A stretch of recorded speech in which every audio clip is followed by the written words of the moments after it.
caught up in all the hype. And if Tupac came back from the dead now to hear this interview, he would agree. They got caught up. Pac went in the studio and did a song together. And then them little dudes. Outlaws. Yeah. Outlaws. They came, like, as soon as we got there, they came up to Pac talking about, yo, Lauryn Hill dissed you, Mobb Deep dissed you, this and that, and so then Pac went in the studio and started writing about, I think it might have been that, I think it was. KRS-One is setting the record straight about Big Daddy Kane and Tupac's relationship, and a lot of the so-called history people repeat just ain't accurate at all. He's made it clear they weren't enemies, and the energy between them was rooted in respect, not smoke. So why did it always feel like the industry tried to make them pick sides and throw shots? Look at the era. Suge Knight is widely seen as a master at pushing narratives, keeping artists in line and turning every move into a headline. Pac is a lyricist. See what I'm saying? It's just that he's not one of those lyrical MCs that spit stuff, but his stuff is, he spit deep lyrics that touch your soul. East Coast versus West Coast drama sold records, sold magazines, and kept cameras in everyone's face, no question. But Big Daddy Kane wasn't playing that game. He moved like an OG who wasn't about to be weaponized for drama. Tupac, meanwhile, got pulled into the current whether he wanted it or not. And that's where the story started getting twisted.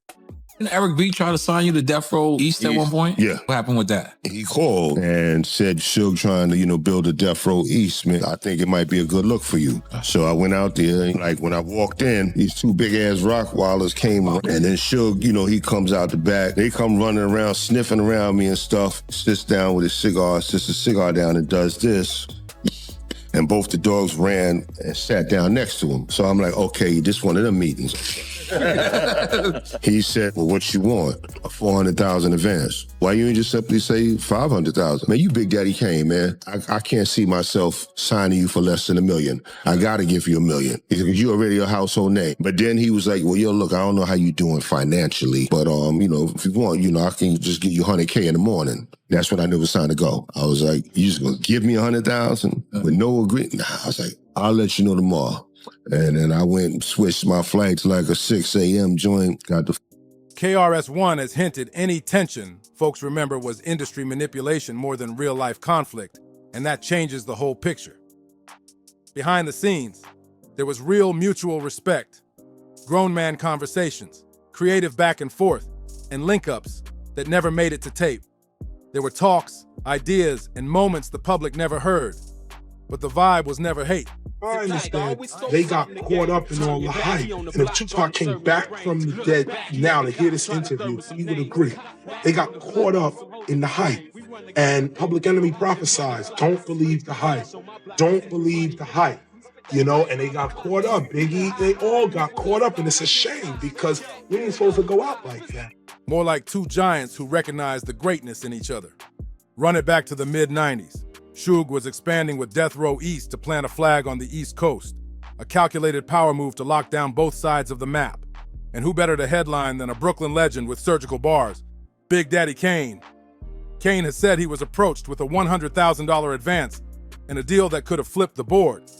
But he passed because he wasn't trying to be a pawn in anyone's narrative, period. You being a respected lyricist, how you feel about the people that push the narrative and say that Tupac, he wasn't a lyricist? Okay, but hold up. Tupac is a lyricist. See what I'm saying? It's just that he's not one of those lyrical MCs that spit stuff, but his stuff is, he spit deep lyrics that touch your soul. So I do consider Tupac a lyricist. You know what I'm saying? Even though his stuff is about substance, I do consider him a lyricist because it's like this here.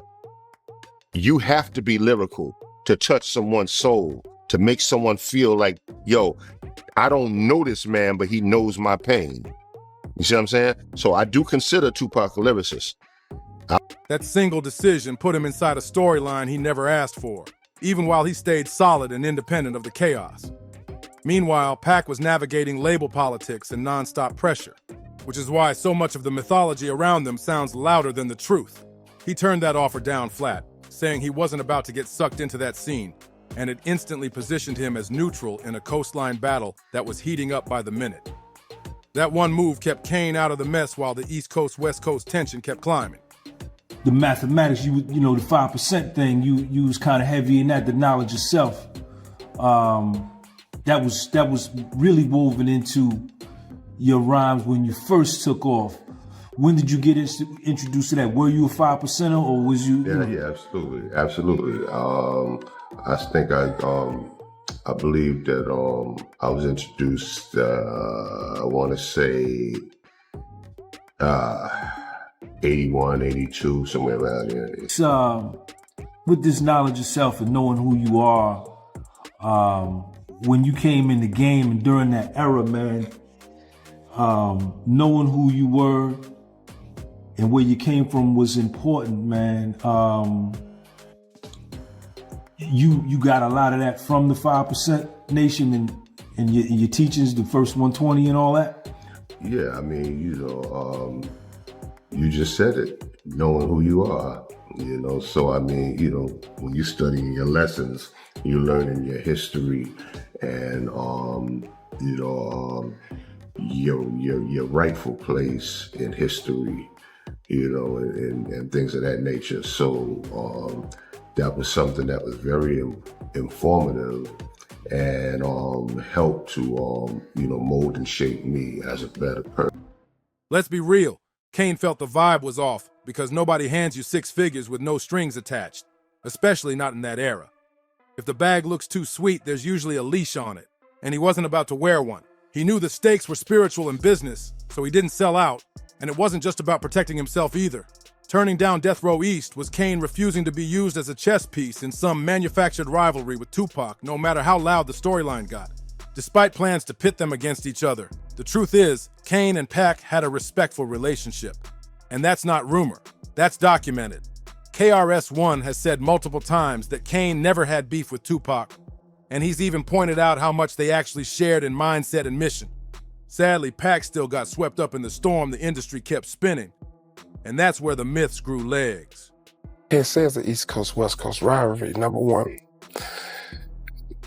People were starting to say it's an East Coast-West Coast rivalry because it was people that's trying to make money. It was true people trying to make careers. It was people trying to get famous. It was people hustling other people out of money on the East Coast. You don't have no team. You need us. We from the East Coast. Pay us X amount of dollars for protection. And some of these idiots was doing it. For us, how we looked at it is, we looked at it as we representing the West Coast, but we representing the ghetto. But Kane, from jump, recognized Pac's talent and backed him when critics tried to say he wasn't a lyricist, shutting down the noise with love and facts. There's also that unreleased joint they recorded, Wherever You Are, a record that never officially dropped but still lives heavy in hip-hop lore. And to whoever said Tupac isn't a lyricist, go hear how Pac stood toe-to-toe with a living legend like Big Daddy Kane on that cut, because he held his ground for real. Another thread tying Kane and Pac together was their shared interest in the 5% Nation, also known as the Nation of Gods and Earths. Place, this institution can never side with, come under, understand the exploitation of our culture. Never will you ever see me standing in the environment where our culture is being exploited. Or if you do see me there, the next moment this thing's gonna fall. I'm there to bring this shit down.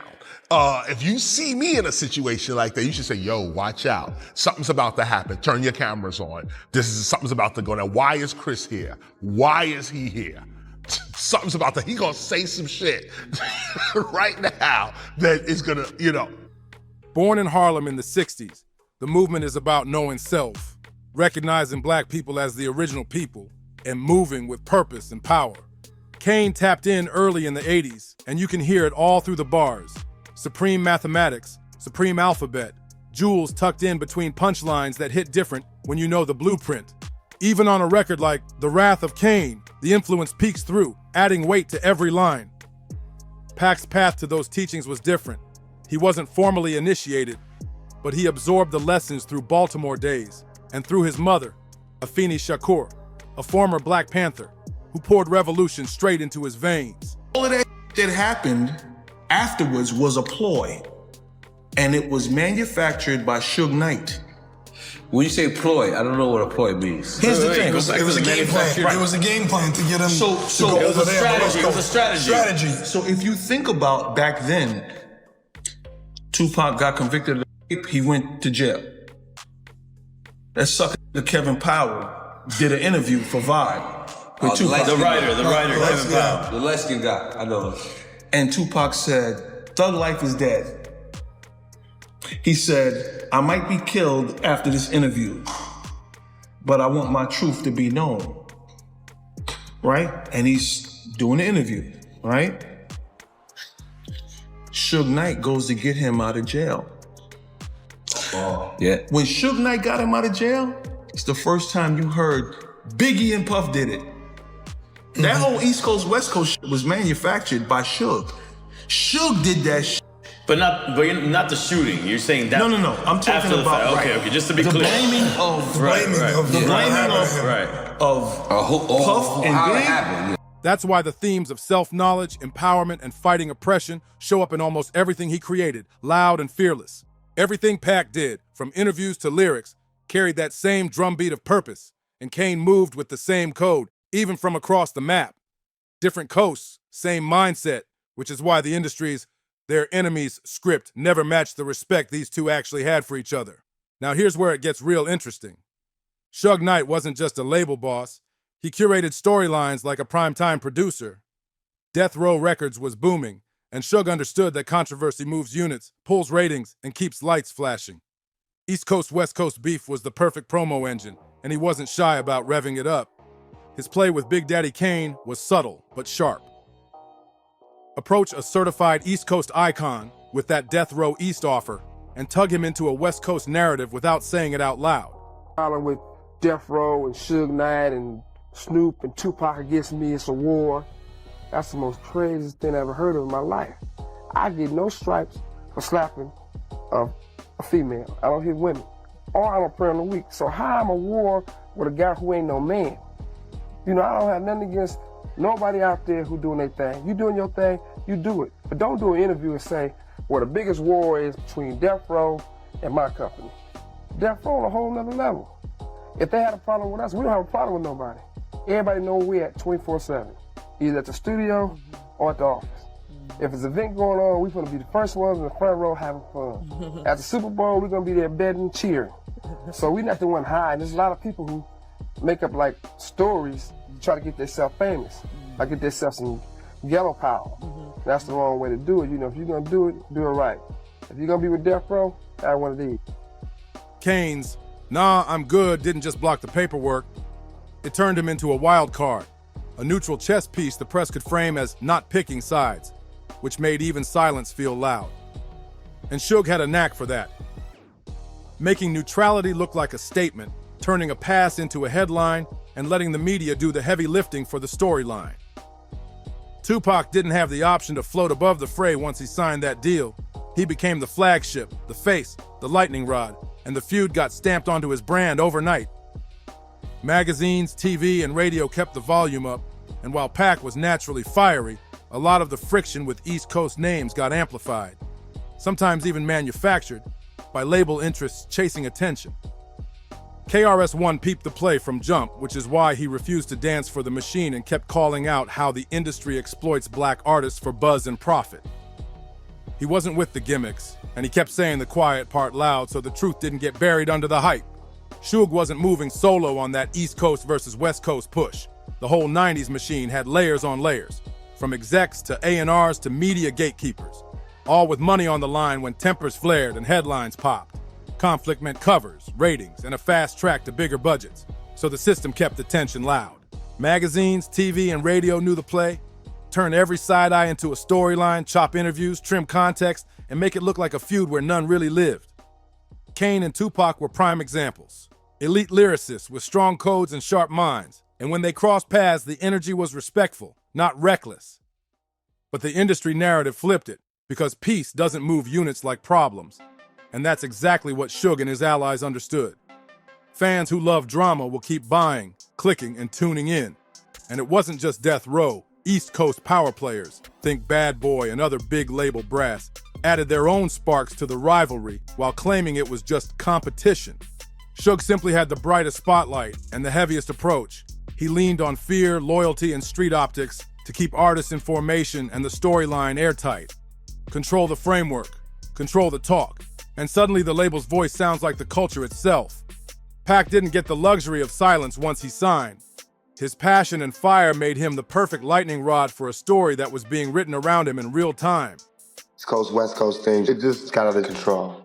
Dudes was getting killed, and I felt responsible. But I couldn't stop it. We ain't mad at the whole spot in New York, we just mad at certain people. I got this new project coming out along with some other brothers called One Nation, and it's like an East Coast, West Coast collaboration to kill this whole new vibe everybody want to be on about it being a war between the East Coast and the West Coast. Right. It's really just a problem with two rappers. And the East Coast, West Coast thing is something that the journalists and people are making up just to get paid off this so it can drag out and everybody can have albums. They're perpetuating this so it can be drama. When it all go down, don't look at me and Biggie and be like, why is there a big East Coast, West Coast war when you're shooting this to 300 homes, 300 countries, telling them about an East Coast, West Coast war that they would never know exists. So that's where information becomes a problem. We both need to exercise greater restraint. Damn. Kane, meanwhile, played it careful and refused to be moved like a chess piece. But even saying no got spun into a headline, like neutrality was some kind of sneak diss. While fans argued over supposed beef, the real business stayed quiet. Contracts locked, percentages pulled from collabs, albums rolled out on schedule, and sponsorships lined up behind the scenes. That rivalry sold more than music. It sold attention, hype, and influence, the kind of currency that keeps boardrooms smiling. Bottom line, the power wasn't just in moving records. It was in moving perception, and the people at the top knew that shaping the story could pay just as well as chart positions did. And this is why the story of Kane and Tupac really matters.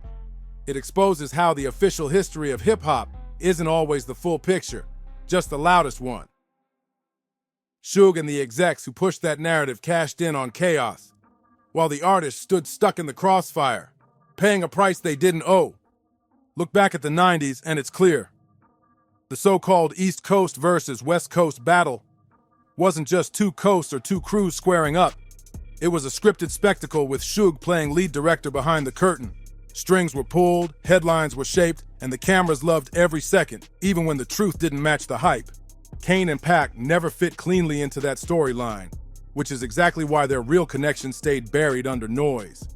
They moved with respect, shared values, and grown man focus, but neutrality got spun into drama, and differences got stretched into beef, because drama sells faster than honesty ever will. So what's your take? Was this rivalry engineered for profit by Suge and other industry puppet masters? Or do you see it another way? Drop your thoughts on Kane and Tupac's bond in the comments.